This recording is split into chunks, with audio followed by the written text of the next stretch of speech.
So ఇటు మాజీ ప్రధాని పివి నరసింహారావు గారికి భారతరత్న అవార్డు రావడం జరిగింది. అయితే ఇదిలా ఉండగా అటు మాజీ ప్రధాని మన్మోహన్ సింగ్ గారికి అలాగే ఎన్టీ రామారావు గారికి కూడా ఈ భారతరత్న ఇవ్వాలని చెప్పేసి సోషల్ మీడియాలో చాలా మంది వాళ్ళ ఒపీనియన్ అయితే తెలియజేస్తున్నారు. మరి ఈ అంశం మీద డిస్కస్ చేయడానికి ప్రజెంట్ మనతో పాటు సీనియర్ జర్నలిస్ట్ జగదేవ్ గారు ఉన్నారు. వారితో ఒకసారి డిస్కస్ చేద్దాం. సార్ నమస్కారం. సార్ నమస్తే. సార్ ఎన్టీ రామారావు గారికి అండ్ మన్మోహన్ సింగ్ గారికి కూడా భారతరత్న ఇవ్వాలని చెప్పేసి చాలా మంది వాళ్ళ యొక్క అభిప్రాయాన్ని అయితే తెలియజేయడం జరుగుతుంది. సార్ మరి మీ ఒపీనియన్ సార్ వీటిపైన? అంటే ఎన్టీ రామారావు గారికి ఇవ్వాలనే వాదం విన్నాను, కానీ మన్మోహన్ సింగ్ గారికి ఇవ్వాలనే వాదం నేను వినలేదు. మేబీ ఇప్పుడు కొత్తగా తెరవేయకూడదు, బట్ మన్మోహన్ సింగ్ కూడా అర్హులే. ఎందుకంటే అప్పట్లో అంటే నేను విన్నది, నాకు తెలియదు, పుస్తకాల్లో న్యూస్లో చదువుకున్నదే, ఇందిరాగాంధీ హయాంలో ఏదో సంథింగ్ బ్యాంకుల సంస్కరణలు కానీ సుమారుగా 17 బ్యాంకుల్ని విలీనం చేయడం కానీ ఇట్లాంటి రెవల్యూషనరీ థాట్స్ ఇంప్లిమెంట్ చేసి అది భారతదేశ ఆర్థిక ప్రగతికి బాటలు వేసిన వాళ్ళలో మన్మోహన్ సింగ్ గారికి ఒక పేజీ కేటాయించవచ్చు. అంత గొప్ప ఆర్థికవేత్త కూడా. ఆయన ఆర్థిక మంత్రిగా కూడా చేశారు కాంగ్రెస్ హయాంలో. తర్వాత ప్రధానమంత్రి కూడా అయ్యారు 2004లో కానీ 2009లో కానీ 2 పర్యాయంలో అయ్యారు. కాకపోతే మితభాషి మాట్లాడరు. మేధావులు ఎప్పుడు అలాగే ఉంటారుగా. నిజంగా అర్హుడే, కాదన్నట్లు. అయితే ఇక్కడ ఎన్టీ రామారావు గారికి ఎందుకు ఇవ్వాలి అంటే, నాకు తెలిసి ఇండియన్ స్క్రీన్ మీద అన్ని రకాల పాత్రలు ఇంకెవరు చేసుండ్రేమో. అంటే నేను మామూలుగా గూగుల్లో వికీపీడియా చూసినా కానీ, లేదా కొన్ని రకాల పుస్తకాలు చదివినప్పుడు కానీ, కొన్ని రిఫర్ చేసినప్పుడు కానీ అబ్జర్వ్ చేసింది ఏంటంటే, విలన్గా, యాంటీ హీరోగా, హీరోగా, క్యారెక్టర్ ఆర్టిస్ట్గా చాలా రకాలు. అంటే ఒక పలనాడు బ్రహ్మనాయుడు క్యారెక్టర్ చేశారు, ఒక దుర్యోధనుడు క్యారెక్టర్ యాంటీ రోల్, ఒక రావణాసురుడు క్యారెక్టర్, అలాగే శివుడు క్యారెక్టర్. రావణాసురుడు శివుడు భక్తుడు, రావణాసురుడు మహాశివభక్తుడు. కానీ ఈ ఆడది ఇలాంటి వ్యామోహాల వల్ల చెడిపోయాడు, పాడైపోయాడు అని మనకు రామాయణంలో ఉంది. అవును. ఆ రావణాసురుడిలో కూడా ఆ తేజస్సుని ప్రకటించి చేపించుకోగలిగాడు. ఆఖరికి శివుడిగా కూడా చాలా చేశాడు ఆయన, రాముడుగా కూడా చేశాడు. ఇంక చెప్పక్కర్లేదు. తెలుగు వారికి అసలు రాముడు కృష్ణుడు అంటే ఫస్ట్ నందమూరి తారక రామారావు గారి డౌటే లేదు కదా. సో అలాంటప్పుడు ఇంకొక గొప్ప క్యారెక్టర్ ఏంటంటే, నర్తనశాలలో బృహన్నల క్యారెక్టర్ కదా, ఒక నపుంసకుడి క్యారెక్టర్ లాంటిది. ఆ బృహన్నల క్యారెక్టర్ నాకు తెలిసి అంత ఇమేజ్, స్టార్ ఇమేజ్ ఉన్న ఏ హీరో కూడా ఎంతవరకు చేయలేదేమో. జస్ట్ కామెడీగా ఒక పాటలోనో సీన్లోనో చేస్తుండొచ్చు, ఆడదాని వేషం వేసుకుండొచ్చు. కానీ అట్లాంటి ఆడదాని వేషం వేరు, బృహన్నల లాంటి క్యారెక్టర్ చేయడం వేరు. ఇంకెవరు చేసుంటారేమో. నర్తనశాల సినిమా ఆ రోజుల్లో ఓవర్సీస్కి మన ఉత్తమ సినిమాగా ఎంపికైందంట. అఫ్కోర్స్ అందులో ఎస్వి రంగారావు పాత్రకి అయితే చాలామంది హ్యాట్స్ ఆఫ్ అయిపోయారు, అది వేరే విషయం.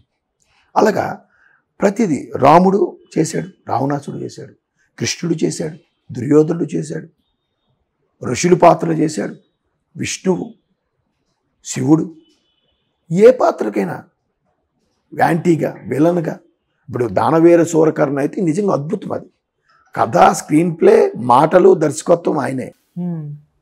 అక్కడ కర్ణుడిని పట్టాభిషిక్తుని చేసే పాత్ర చూస్తే ఎనీ డౌట్స్ అని తర్వాత ఎన్టీఆర్ గారు చేశారు. కానీ అసలు చాలా బాగుంటుంది. మణిమకుట కిరీటం, వజ్ర కిరీటం తీసుకురమ్ము, మంది మార్పులారా, మీరు జేజేల అవన్నీ చెప్తారు వరుసగా, గ్యాప్ లేకుండా.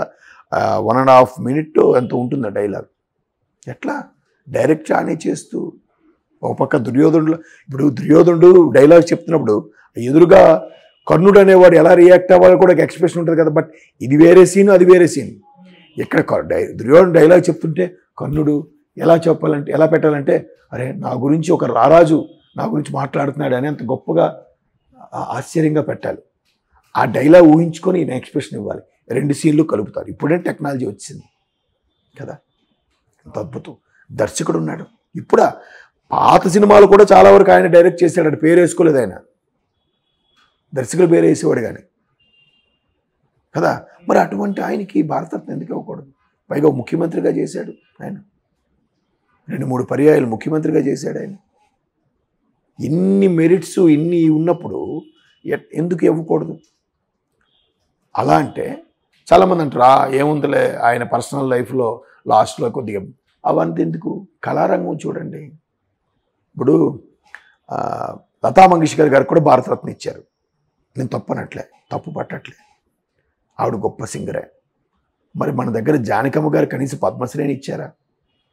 ఒక 3 ఏళ్ళ కిందటో 4 ఏళ్ళ కిందటో ప్రకటిస్తే ఆవిడ తిరస్కరించదా? మరి ఇన్నేళ్ళు కళామతల్లికి సేవ చేసిన జానకమ్మ గారు ఒక ముసలావిడలా పాడగలదు, పడుచుపిల్లలా పాడగలదు, చిన్న పాపలా కూడా మిమిక్రీ చేస్తూ పాడగలదు. మిమిక్రీ చేయడమే కష్టం అంటే మిమిక్రీ చేస్తూ పాడడం ఎంత కష్టం? ఆవిడకి ఎవరా అంటే లతా మంగేష్కర్తో సరిపోదా ఆవిడ? తెలుగు, తమిళ, కన్నడ, మలయాళ పాటలు పాడింది ఆవిడ. లతా మంగేష్కర్ ఒక్కొక్క భాష ఒక్కొక్క పాట పాడి ఉండొచ్చు. మొత్తం హిందీ వాళ్ళు ఎక్కువ ఉంటే వాళ్ళకే ఇచ్చేస్తారా? అన్ని అవార్డులు వాళ్ళకేనా కదా?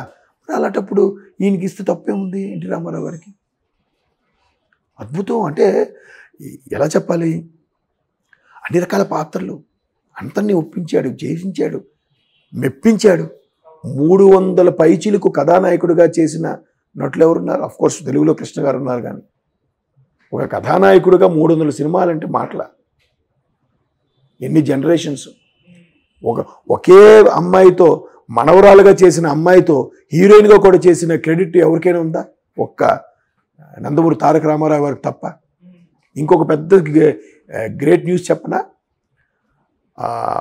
2011లోనో 12లోనో నాకు బాగా గుర్తుంది, 11లో అనుకుంటా, 2011లో 100 ఏళ్ళ భారతీయ సినిమా అని అంటే అప్పుడు సరిగ్గా 100 ఏళ్ళు అయిందని భారతీయ సినిమాకి ఒక సర్వే చేశారు. సర్వే చేస్తే 24 క్రాఫ్ట్స్ సంబంధించి ఏ క్రాఫ్ట్లో ఎవరు నిష్ణాతుడు అన్నట్టుగా మొత్తం పాన్ ఇండియా లెవెల్లో సర్వే చేశారు. ఐదర్ సోషల్ మీడియాలో కానీ వైరల్గా అన్నిట్లోనూ. అయితే ఇందులో ఇప్పటికీ అత్యంత ప్రజాదరణ ఉన్న నటుడు అని సర్వే చేస్తే మొట్టమొదటి స్థానం ఎవరికి ఎక్కిందో తెలుసా? నందమూరి తారక రామారావు గారు. లెజెండరీ యాక్టర్ ఆయన, లెజెండరీ యాక్టర్ అందరినీ అనేయకూడదు. మరి అమితాబ్ బచ్చన్ సూపర్ అంటారు, రజనీకాంత్ సూపర్ అంటారు, రాజ్ కపూర్ గారు సూపర్ అంటారు, దిలీప్ కుమార్ గారు సూపర్ అంటారు కదా. ఇంత హిందీ 10 భాషలు హిందీ మాట్లాడారు, రాష్ట్రం అంతా నేషనల్ లాంగ్వేజ్ అంటారు, అదంటారు. మరి వాళ్ళ పేర్లు ఎందుకు రాలేదండి? అందుకు ఇవ్వద్దు ఈయనకి భారతరత్న.